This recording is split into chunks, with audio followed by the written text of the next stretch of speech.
मेरे प्यारे बच्चे, आखिर तू आ ही गया।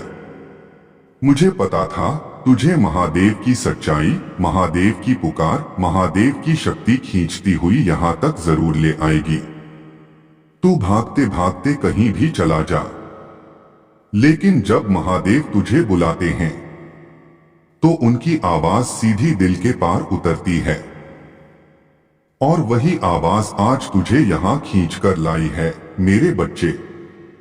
तो रुक जा, एक पल ठहर जा, क्योंकि तुझे महादेव की कसम है, मेरी आज की पूरी बात सुनकर ही जाना। मेरे बच्चे, जो मैं आज तुझे बताने वाला हूं वह तेरे जीवन की किस्मत बदल देगा, तेरी रुकावटें हटा देगा, तेरा डूबा हुआ धन वापस दिलाएगा और तेरे बिगड़े हुए काम संवार देगा।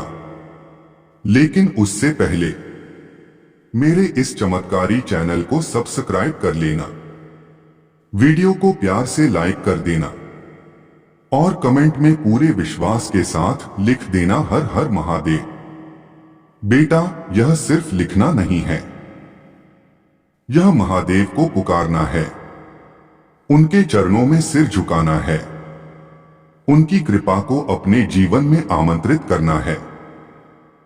अब सुन मेरे पुत्र, महादेव कह रहे हैं, बेटा अब तू अकेला नहीं है।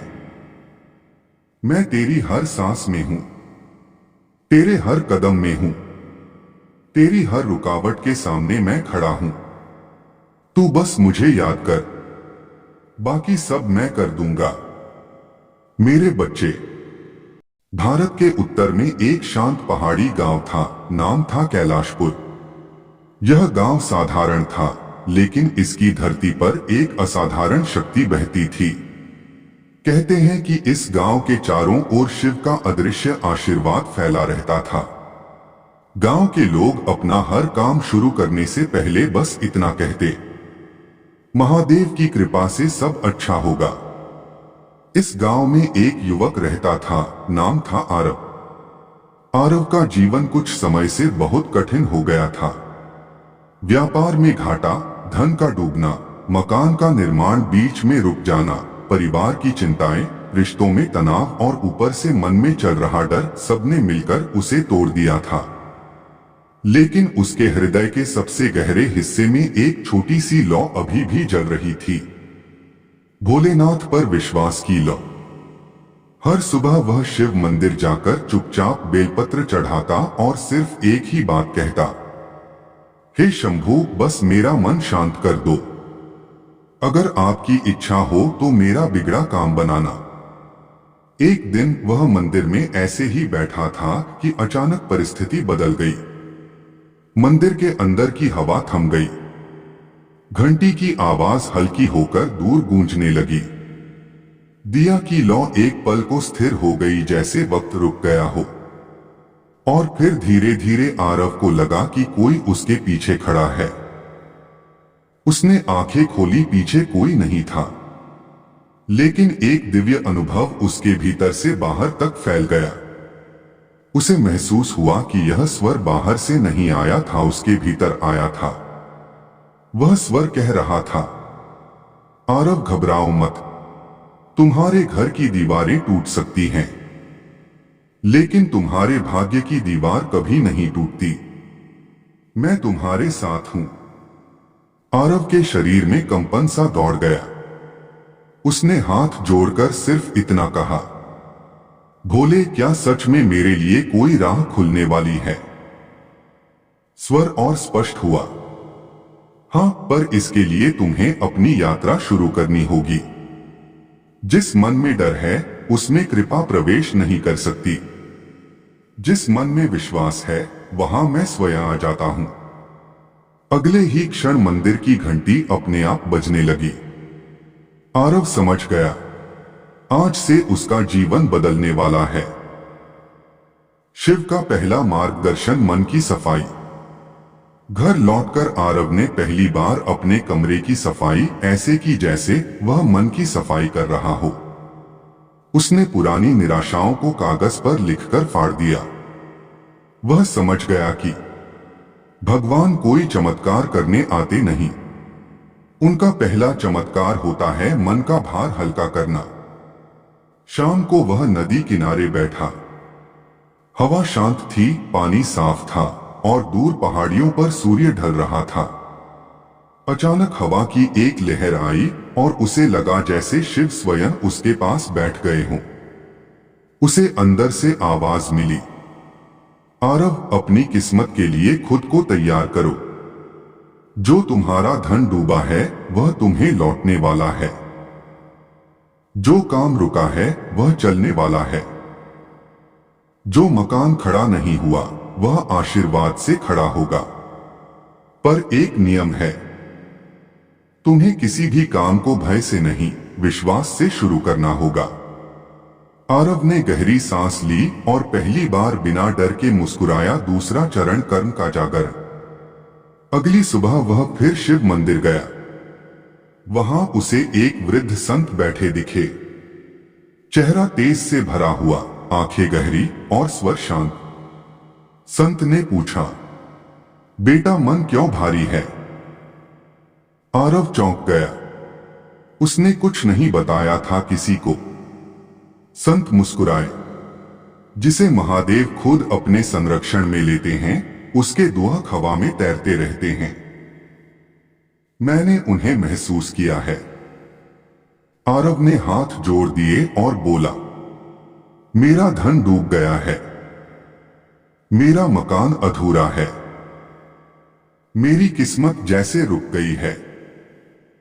संत बोले, किस्मत कभी रुकती नहीं, बस मन के बादल उसे ढक लेते हैं और शिव उन्हीं बादलों को छांटने की शक्ति है। आज से तुम एक नियम अपना लो। हर सुबह महादेव को जल चढ़ाकर इतना कहो, जो मेरे लिए ठीक है वही करना, और फिर डर छोड़कर कर्म करना। आरव ने सिर झुका दिया। तभी संत ने अपनी थैली खोली और उससे एक मिट्टी का छोटा शिवलिंग निकाला। वह शिवलिंग किसी साधारण पत्थर का नहीं था, उससे एक हल्की नीली चमक निकल रही थी। संत बोले, इसे घर ले जा, इसके सामने रोज दीप जलाना। जब तुम्हारी किस्मत बदलना शुरू होगी यह शिवलिंग चमकने लगेगा। आरव ने शिवलिंग लिया और उसके भीतर एक ऊर्जा दौड़ गई। तीसरा चरण, सौभाग्य का आरंभ। घर लौटकर उसने शिवलिंग को एक साफ स्थान पर रखा, दीप जलाया और पहली बार बिना किसी मांग के सिर्फ प्रेम से बोला, महादेव, मुझे आपकी इच्छा मंजूर है। उस रात उसने एक अद्भुत सपना देखा। वह एक ऊंचे पर्वत पर खड़ा है और सामने एक विशाल शिवलिंग है। उसी क्षण आकाश से रोशनी उतरी और शिवलिंग पर गिरते ही वह जीवित हो उठा। वहीं से एक आवाज आई, आरव, धन मन में जन्मता है, जेब में नहीं। जब मन समृद्ध होगा तब जेब अपने आप भर जाएगी। सुबह वह उठा तो उसका मन एकदम हल्का था। अचानक उसके मोबाइल पर एक संदेश आया। एक पुराना ग्राहक जिसने उसका पैसा खाया था, उसने पैसे वापस करने की बात कही। आरव की आंखें भर आईं। शिवलिंग की ओर देखा, वह हल्की सी चमक रहा था। चौथा चरण, चमत्कारों का सिलसिला। अब घटनाएं ऐसी होने लगी कि आरव खुद भी समझ नहीं पा रहा था। जहां उसका काम महीनों से रुका था, वहां अगले दिन मजदूर खुद आकर पूछने लगे कि काम शुरू करें क्या। जिस व्यक्ति ने उसका पैसा मारा था, उसने ब्याज सहित देने की इच्छा जताई। मकान का निर्माण अचानक इतनी तेजी से होने लगा जैसे कोई अदृश्य हाथ ईंटें जोड़ रहा हो। व्यापार में एक नया सौदा मिला जिससे महीनों का घाटा एक ही दिन में मिट गया। उसके चेहरे पर एक चमक आ गई और उसे महसूस होने लगा कि उसका हर कदम किसी शक्ति द्वारा संचालित हो रहा है। एक रात वह शिवलिंग के सामने बैठा था। दीपक की लौ स्थिर थी। कमरे में हल्की गंध फैली थी। अचानक ऐसा लगा जैसे शिवलिंग की चमक बढ़ रही है। आरव के सामने प्रकाश का एक घेरा बना और फिर उसमें से एक स्वर आया, आरव, तुमने भरोसा रखा, इसलिए मैंने राह खोली। अब तुम्हारा मकान भी बनेगा, धन भी आएगा, सम्मान भी बढ़ेगा। पर एक बात याद रखना, जैसे तुमने कठिन समय में मेरा नाम लिया, वैसे ही सुख के समय में भी मेरे नाम को मत भूलना। यही समृद्धि का सबसे बड़ा मंत्र है। आरव के आंसू बह निकले। उसने हाथ जोड़कर कहा, मैं आपको कभी नहीं भूलूंगा। मेरी हर कमाई पहले आपकी होगी, हर काम आपकी कृपा से होगा। स्वर ने उत्तर दिया, अब तुम्हारा जीवन उजाला है। और प्रकाश धीरे धीरे उछल हो गया। 5वां चरण, नया जीवन, नई किस्मत। कुछ ही हफ्तों में वह मकान तैयार हो गया जिसे वह वर्षों से बनाना चाहता था। धन वापस आने लगा, व्यापार 4 गुना बढ़ गया। हर जगह उसके सम्मान की चर्चा होने लगी। गांव वाले कहते, आरव में जैसे भगवान उतर आए हों। लेकिन आरव जानता था, यह उसका नहीं, भोलेनाथ का चमत्कार है। वह हर सुबह शिव को जल चढ़ाता, दीप जलाता और बस इतना कहता, महादेव, जो मेरे लिए ठीक है वही करना। इसी विश्वास ने उसके भाग्य को इतना उज्जवल कर दिया कि लोग उसके पास अपनी समस्याएं लेकर आने लगे। वह किसी से पैसा नहीं लेता था, बस इतना कहता, शिव का नाम लो और अपने मन को हल्का करो। लोग जाते और उनकी समस्याएं भी मिटने लगती। आरव अब सिर्फ एक व्यक्ति नहीं था, वह दूसरों के लिए प्रकाश बन चुका था। उसका जीवन महान हो चुका था, उसकी किस्मत चमक चुकी थी, उसका मकान भी बन चुका था, उसका धन भी लौट चुका था, उसका हृदय भी महादेव की कृपा से भर चुका था। और वह जानता था, किसी दिन जब उसकी यात्रा पूरी होगी, वह फिर उसी पर्वत पर जाएगा जहां उसने शिव को सपने में देखा था। और वहां वह सिर्फ एक बात कहेगा, धन्यवाद महादेव। कैलाश की शांत हिम से ढकी चोटी पर जब संध्या का प्रकाश झिलमिला रहा था, तब भगवान शिव ध्यानमग्न बैठे थे। आकाश में रंग बदल रहे थे, कहीं स्वर्णिम, कहीं गहरा लाल, कहीं बैंगनी, और पूरे वातावरण में एक अद्भुत दिव्यता फैल गई थी, मानो समय की गति धीमी पड़ गई हो। हवा की हर लहर महादेव के जटाजूट को छूकर जैसे उनका नाम जपती चली जा रही थी। उसी बेला में शिव के सम्मुख एक उज्ज्वल प्रकाश प्रकट हुआ। यह प्रकाश धीरे धीरे आकार लेने लगा और वह स्वरूप एक तपस्वी की तरह प्रतीत हुआ, जिसके मुख पर अद्भुत तेज था। शिव ने नेत्र खोले, उनकी आंखों में वही अनंत करुणा, वही गहराई थी जिसमें संपूर्ण सृष्टि का रहस्य समाया हुआ था। तपस्वी ने नतमस्तक होकर कहा, महादेव, आपकी शरण में आया हूं। मेरे जीवन में अनेक मुसीबतें आईं, अनेक बाधाएं आईं। मेरे कर्मों के कारण मैं दिशाहीन हो गया हूं। प्रभु, मुझे पथ दिखाइए। शिव मुस्कुराए। उनकी मुस्कान में वही सहजता थी, वही कोमलता जो अपने भक्तों को माता जैसी शरण देती है। शिव बोले थे, तपस्वी, जीवन में जो भी होता है वह तुम्हारी आत्मा को तेज करने के लिए होता है। तुम अपने भीतर के अग्नि से दूर भागते रहे, इसलिए दुख तुम्हारे पीछे दौड़ता रहा। अब जब तुम मेरे पास आए हो तो मैं तुम्हें वही दिखाऊंगा जो स्वतः जीव को उज्ज्वल कर देता है।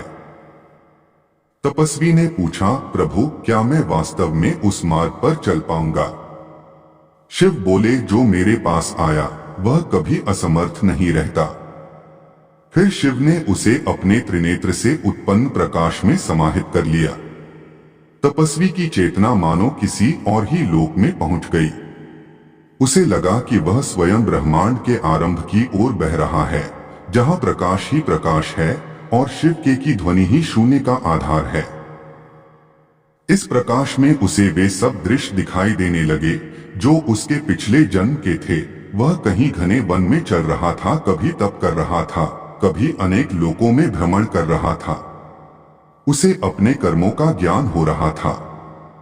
उसे समझ में आया कि जीवन सिर्फ घटनाओं का क्रम नहीं है, बल्कि एक यात्रा है जो आत्मा को पूर्णता की ओर ले जाती है।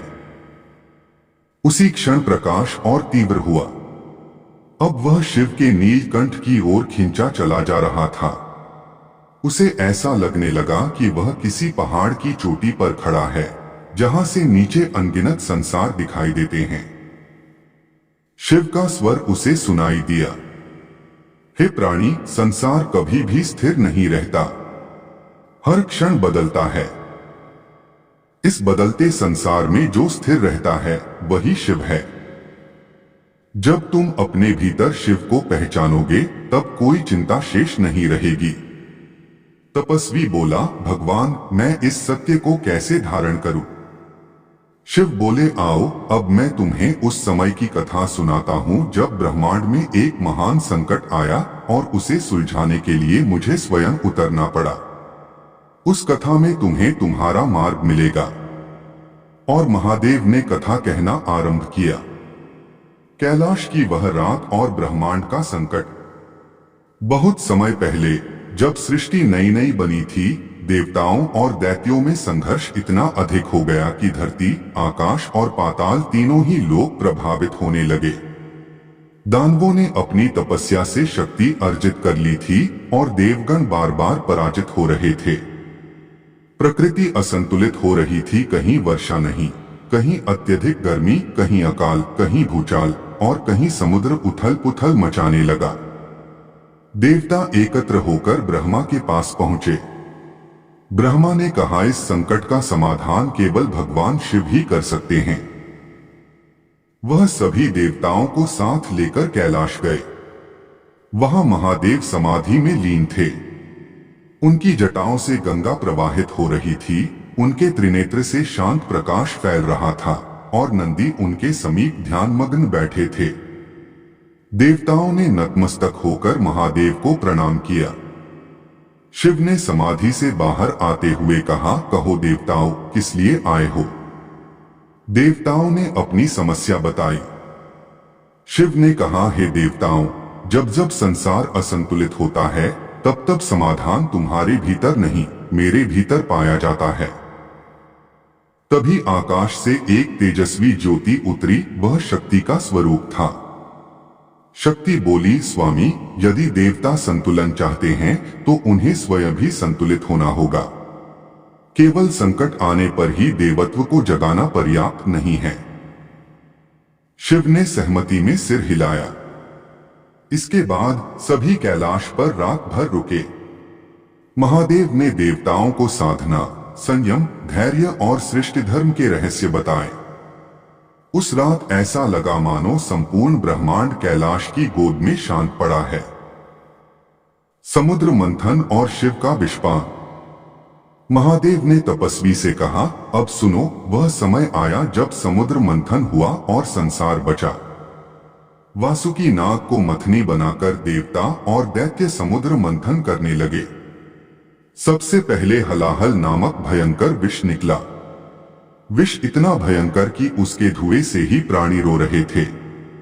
पर्वत पिघलने लगे, हवा विषैली हो गई, देवता संकट में पड़े, दैत्यों की सेना भी पीछे हट गई। तब सभी भागते हुए महादेव के पास पहुंचे और बोले, प्रभु, हमें बचाइए। शिव उस क्षण खड़े हुए और विष को अपने करों में संभाल लिया। उन्होंने विष को पिया, पर उसे कंठ से नीचे नहीं जाने दिया। उनका कंठ नीला हो गया और वे नीलकंठ कहलाए। समस्त लोग बच गए। शक्ति ने शिव को थाम लिया और मुस्कुराते हुए बोली, हे महादेव, आप ही विश्व के रक्षक हैं। कथा का मोड़ एक साधारण बालक से भगवान शिव की भेंट। एक बार एक छोटा बालक शिव के नाम का जप करते हुए वन में घूम रहा था। उसके पास न धन था, न घर, न परिवार। बस शिव के प्रति अगाध भक्ति थी। वह भूखा प्यासा रहता, पर शिव का नाम लेते हुए ही प्रसन्न रहता। एक दिन वह एक गहरे वन में भटक गया। वहां एक भयानक राक्षस रहता था। राक्षस ने बालक को देखा और गर्जना की। बालक ने आंखें बंद कर लीं और शिव का स्मरण किया। तभी शिव स्वयं प्रकट हुए। राक्षस शिव के दिव्य स्वरूप को देखकर कांप गया और तुरंत भाग गया। शिव ने बालक से पूछा, वत्स, तू इतना निर्भय होकर मेरा नाम क्यों जप रहा था? बालक बोला, प्रभो, जब मैं आपका नाम लेता हूं तो मुझे लगता है कोई मेरा हाथ पकड़े हुए है, कोई मुझे डरने नहीं देता। शिव ने उसे वरदान दिया, वत्स, तुम्हारे पास संसार में कोई नहीं था, पर आज से मैं स्वयं तुम्हारा हूं। तुम्हारे हृदय में जो भक्ति है वही सृष्टि के लिए मार्ग है। कथा में प्रवेश। एक नया चरित्र त्रिलोकनाथ का सनक। महादेव ने तपस्वी से कहा, अब मैं तुम्हें उस संत की कहानी सुना रहा हूं जिसकी वाणी से पूरा ब्रह्मांड थर्रा गया था। एक संत था, उसका नाम त्रिलोकनाथ था। वह इतना तपस्वी था कि केवल सांस लेने भर से हवा शुद्ध हो जाती थी। जहां वह कदम रखता वहां धरती पर कमल खिल जाते। पर एक दिन उसे अभिमान हो गया। उसने सोचा, मुझसे बड़ा कोई तपस्वी नहीं। अभिमान होते ही उसका तेज कम होने लगा। प्रकृति ने भी उसे संकेत दिए, किंतु उसने ध्यान नहीं दिया। तब महादेव ने सोचा, अभिमान का नाश करना आवश्यक है, क्योंकि अभिमान मनुष्य को पतन की ओर ले जाता है। महादेव उसके सामने एक साधारण बूढ़े साधु बनकर प्रकट हुए। साधु ने कहा, वत्स, तुम्हारे भीतर अहंकार है, शिव की शरण लो। त्रिलोकनाथ ने क्रोध में कहा, मैं स्वयं महान तपस्वी हूं, मुझे किसी की शरण की आवश्यकता नहीं। तभी शिव ने अपना वास्तविक दिव्य स्वरूप दिखाया। त्रिलोकनाथ का पता हुआ उनके चरणों में गिर पड़ा। शिव बोले, तप वह है जो हृदय को पवित्र करे। यदि तप से अभिमान बढ़े तो वह तप नहीं, मायाजाल है। त्रिलोकनाथ ने क्षमा मांगी और शिव ने प्रसन्न होकर उसे ज्ञान का वरदान दिया। वापस कथानक में तपस्वी का साक्षात्कार। अब तपस्वी ने अपने भीतर उन सभी दृश्यों को अनुभव किया। महादेव का धैर्य, शिव का प्रेम, शिव का त्याग, शिव का करुणा स्वरूप। उसे लगा मानो उसका हृदय पिघल रहा है। शिव बोले, जीवन में यदि तुम भय, क्रोध, ईर्ष्या, अहंकार छोड़ दोगे तो मैं स्वयं तुम्हारे भीतर प्रकट हो जाऊंगा। तपस्वी बोला, प्रभो, अब मुझे समझ आ गया, सारी शक्ति भीतर ही है। जब मैं आपको याद करता हूं तो चिंता क्यों रहूं? शिव ने उसका मस्तक स्पर्श किया। उसके स्पर्श से तपस्वी के भीतर इतना प्रकाश भर गया जैसे सूर्य की अनगिनत किरणें उसके हृदय में उतर आई हों।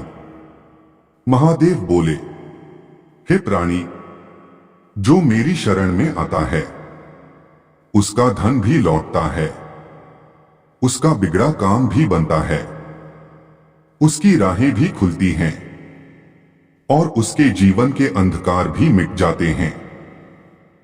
पर शर्त केवल एक, भक्ति सच्ची होनी चाहिए। मुझसे कुछ मांगो पर दिल से मांगो। मैं वह शिव हूं जो भस्म में भी ब्रह्मांड रच देता हूं।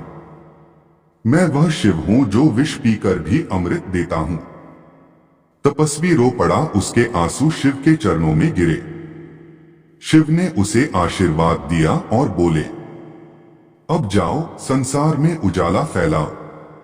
जो मेरी कथा सुनेगा उसके दुख कम होंगे, उसके कार्य बनेंगे, उसकी राहें खुलेंगी और उसे मेरा स्नेह मिलेगा। कथा समाप्त हुई, पर तपस्वी के जीवन में एक नया अध्याय आरंभ हो गया। शिव की कृपा उसके साथ चलने लगी, हर कदम पर, हर सांस पर।